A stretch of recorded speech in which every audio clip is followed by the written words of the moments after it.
Welcome back to Briar-Side Chat. We got Chris here with us today from Pipe Philosophy. Got some good things to talk about. Chris got a great channel over there on YouTube. Chris, we'll have you share about your pipe and tobacco. I'm going to go ahead and introduce what I've got, which should look familiar to you since you're the one who sent it to me.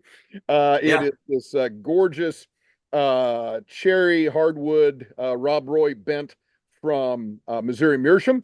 And inside, I have got some of that super delicious Mm. Peterson early morning pipe. So that's what I got going. While I get this guy lit, why don't you tell everybody what you got going? Sure. And it's good to be with you today. And I hope you're enjoying that pipe. Today I loaded up my Grabow or Grabow, depending on how you want to say it. I got it packed up. My Dr. Grabow Omega. I've got loaded up with some good old half and half today. Very nice. Now, I've got, boy, two questions off the bat, and I don't know, this could even take the entire time.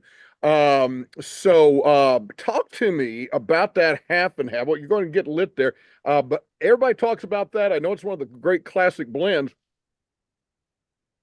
Uh, Yeah. yeah, talk to us a little bit about the flavor of that.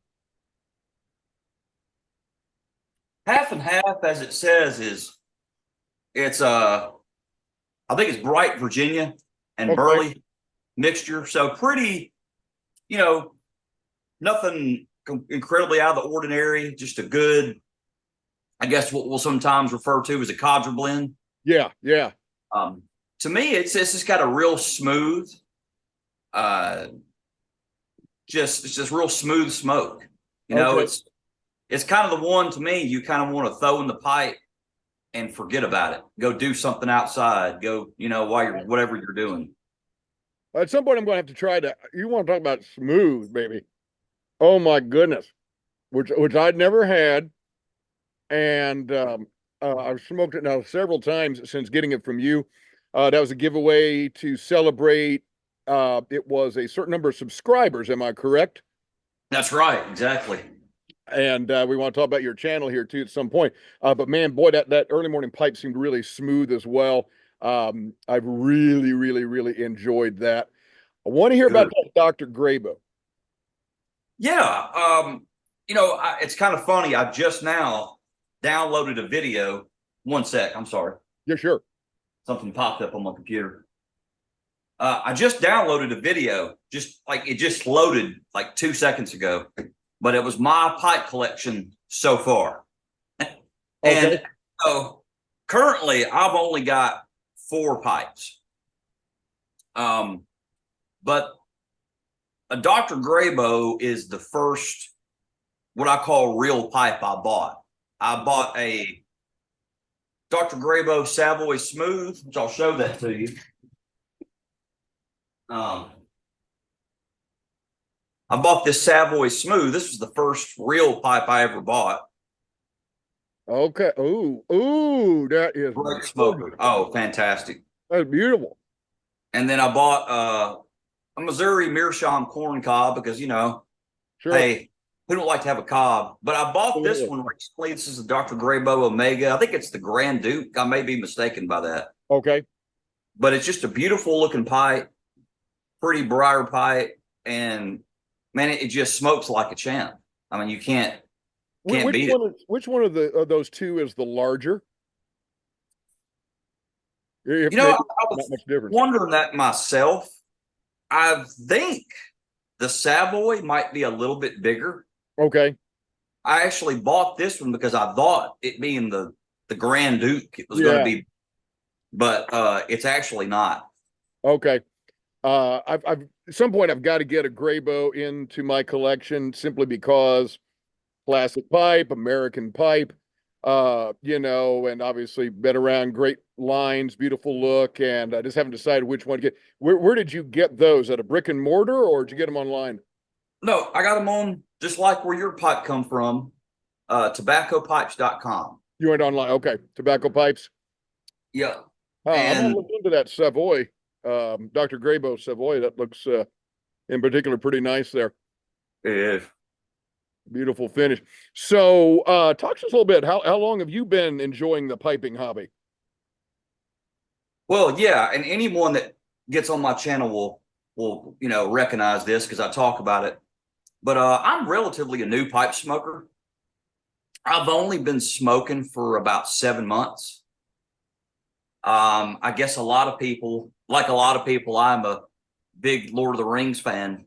I, I was just watching it one day for the 5 billionth time in my life, and uh, something about watching Gandalf and watching the Hobbit smoke, and I don't know. It just like one day I just went, you know what? I want to smoke a pipe, and so I went to my local tobacco store, which doesn't sell good pipes.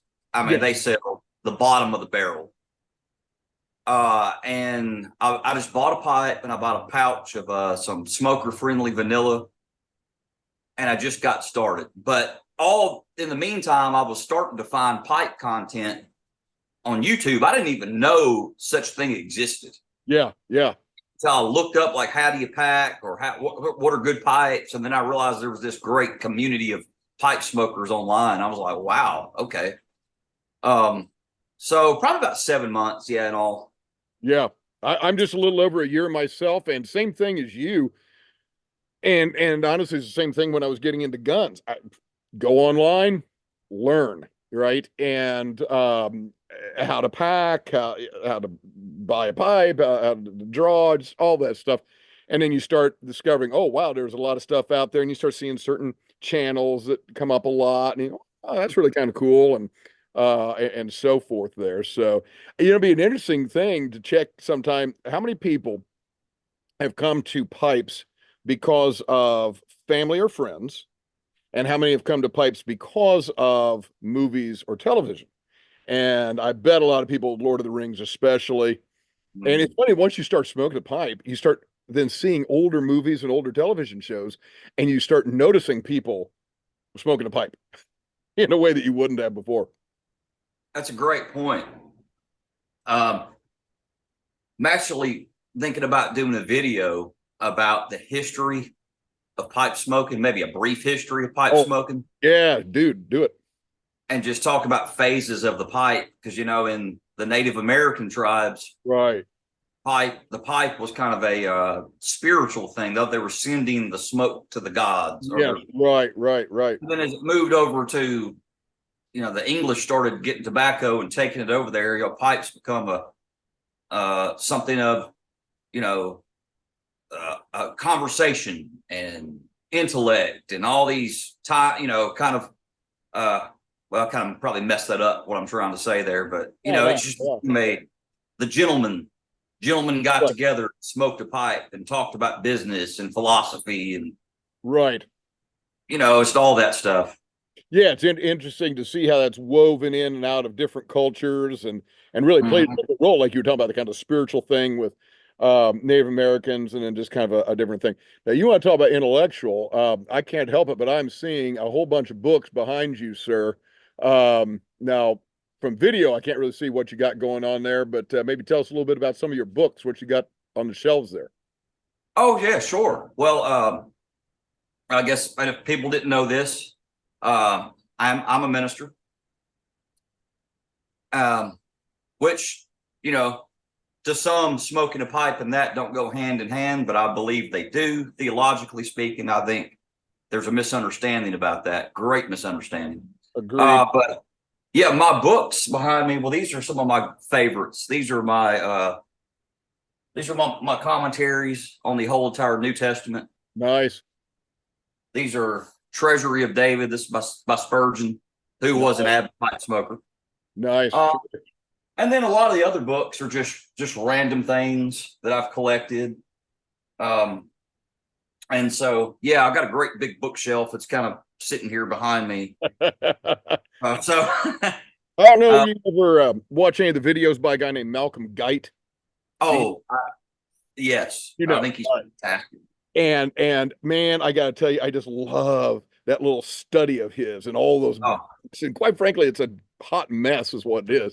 And they're stacked on top of each other and falling over and all that kind of stuff. He's the quintessential British scholar and just I love listening to his poetry but I always love going into somebody's house and if they've got a bookshelf, bookcase, Absolutely. kind of checking out what books they've got. And my wife and I are the same. We've got a lot at home, and I have quite a large number in my classroom. I'm a high school teacher, and so I've got Mhm.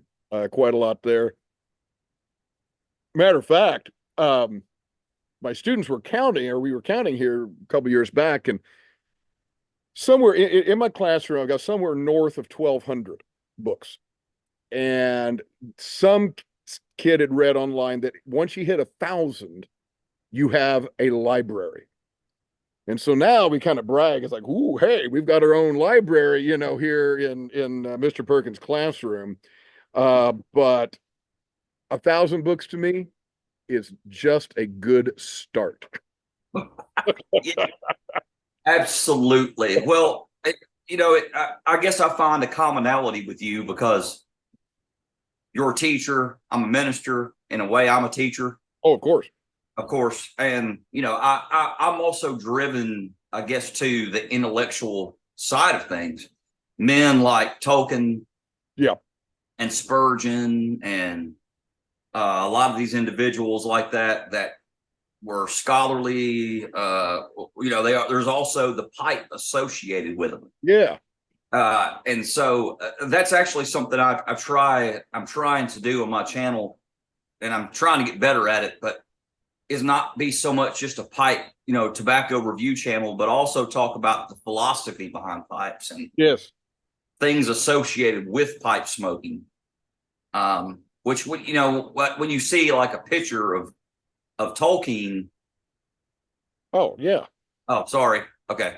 When you see a picture of Tolkien, sipping his pipe, you can't help but just be engrossed in the methodical process. And I've even heard, and I'm showing my nerdism here, but how even like when you think about smog, maybe those ideas of the fire breathing dragon and all that, Yeah, sure. he stepped on his pipe and the ember burned and all that stuff, that did those thoughts go through his mind and exhaling the smoke. I find all that to be just incredibly intriguing. One of the things that I've spoken on this some, not on my channel, but I'm a writer as well. Have written mostly nonfiction, but fiction and poetry some as well. And uh, one of the things that sometimes I'm doing, especially when I'm writing fiction, I have to almost act out a scene. I almost have to mime it. Okay. And just because that's kind of how I think. I think physically. And I can absolutely imagine him, right? He's conjuring this scene up, and maybe there's going to be a dragon or something, and this big, puff of smoke comes out, and he's like, "Ooh, yeah, yeah, yeah, let's put that in there, right?" Because it just comes from what he's doing. So, 100% Yeah. on that. There's a wonderful website. I've mentioned it to many men and a number of young guys as well. It's called artofmanliness.com, which it just kind of tells and teaches guys of the 21st century stuff that men used to know and used to have taught to them by their grandparents and granddads, uncles, fathers, and so forth, including how to light a pipe, how to pack a pipe, how to tie a tie, all these kind of things. And one of their, I think it's like a photo essay they had was historic man caves. And it was a look at the private studies of guys like Mark Twain and Teddy Roosevelt and all these guys. And typically they were these wood paneled rooms, uh, leather chairs, a little bit dark. As a place for them to maybe sip a nice beverage after dinner, enjoy a cigar or a pipe and that kind of thing, and have those kinds of conversations. And I got to say, I'm so sick of the idea that anything manly is somehow barbaric. Oh yeah. No, it's not. Okay, Right. and it is how God made us. It's a beautiful thing, how God made men and how God made women. He made us Hmm. and he made us complementary. All right, it's not good for man to be alone, and so he creates Eve, and that's a wonderful, beautiful thing. But he did create us differently, and there are certain aspects to manliness. And not everybody has to smoke or enjoy a beverage or whatever, but it's just that kind of atmosphere, you know, Okay. for guys to Oh, get together and be able to talk and think the way men yeah. do. Yeah, absolutely. Absolutely. This whole idea about toxic masculinity Yeah, and this whole um, counterculture that especially is prevalent in America is it's poisonous. it is. It is. It's it's like you said, you don't have to smoke a pipe or have a drink at the end of the day to be a man.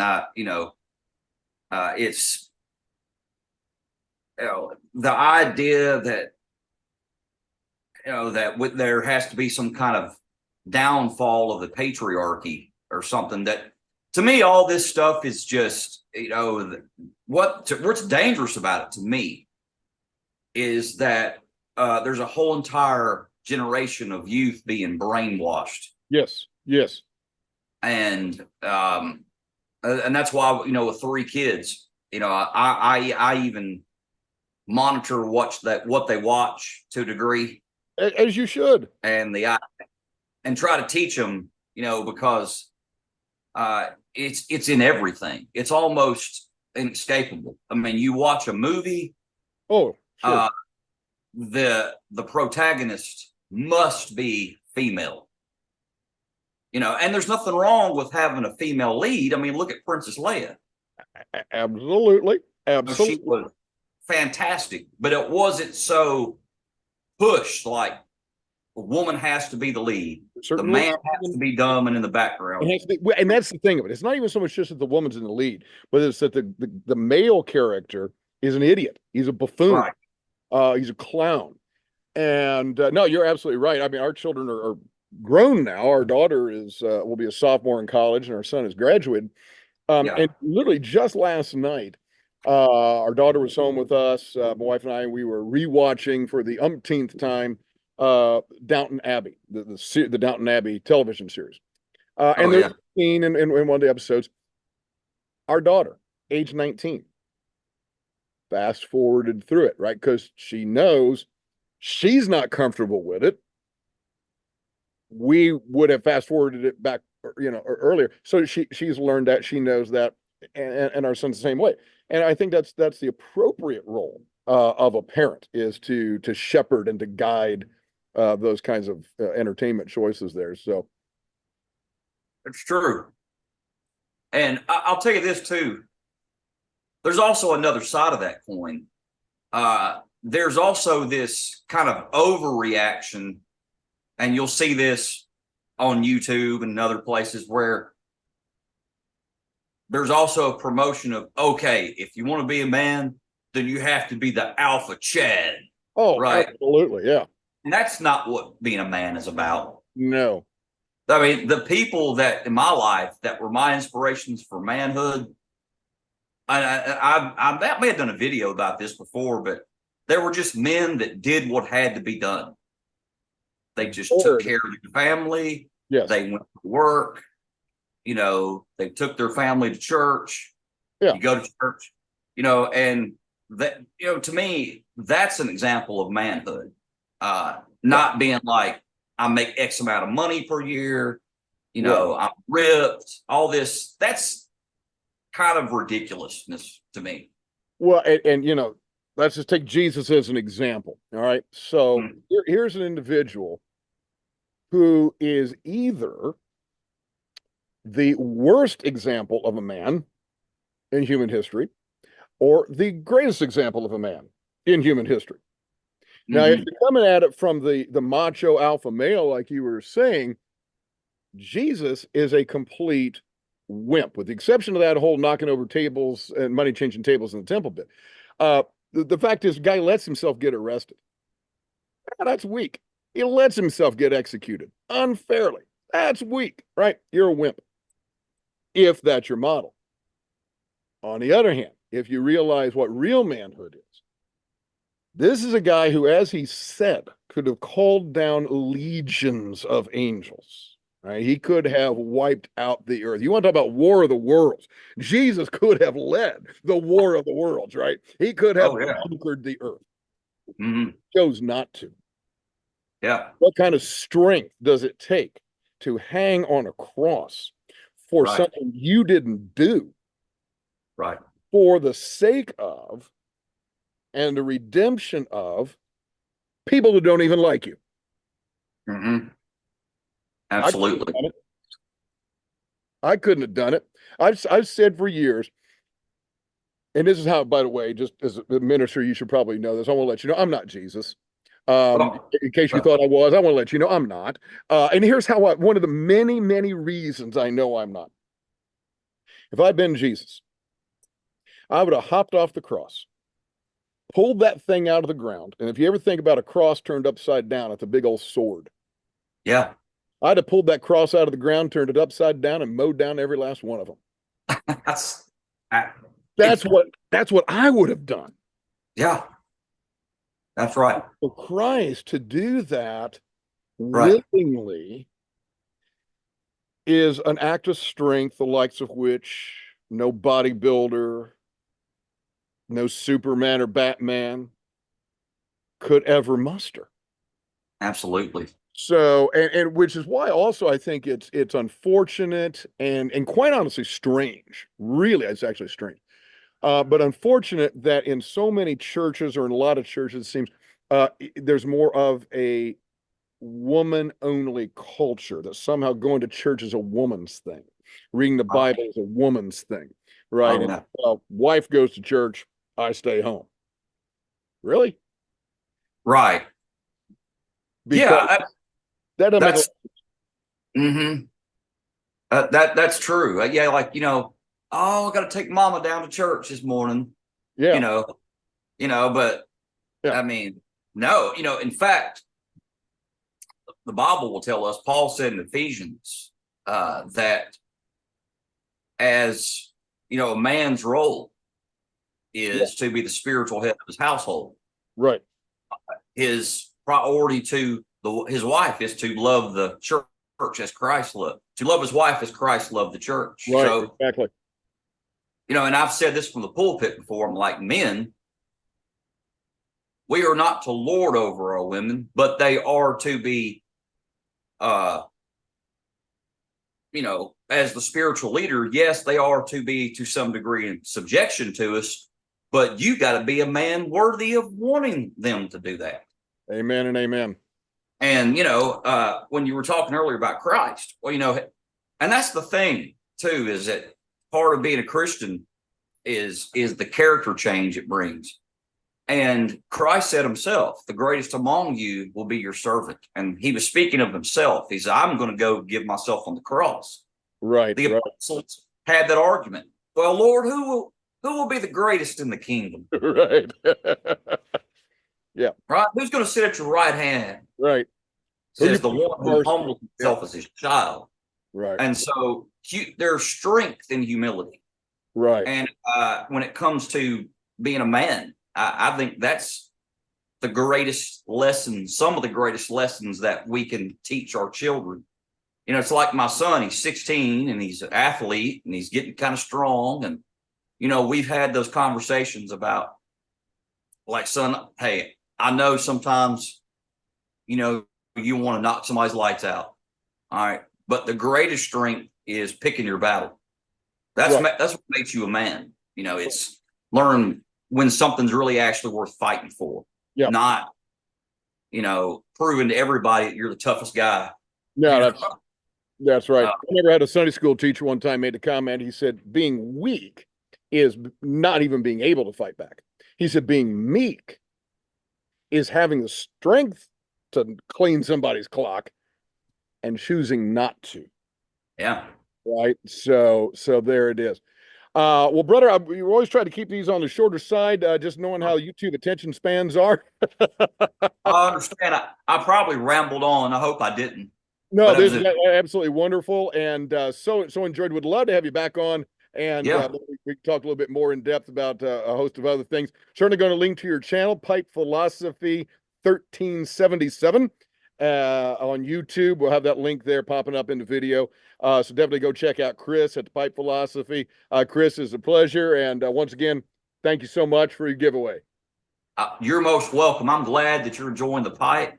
And what a great conversation today. Yeah. Fantastic. I enjoy your channel, and I just love I love all your topics that you talk about. It's fantastic. Wow. Well, I sure appreciate it, and we appreciate you today, and looking forward to talking to you soon. Yeah, I'll be back. I'd love to come back on anytime. Sounds good.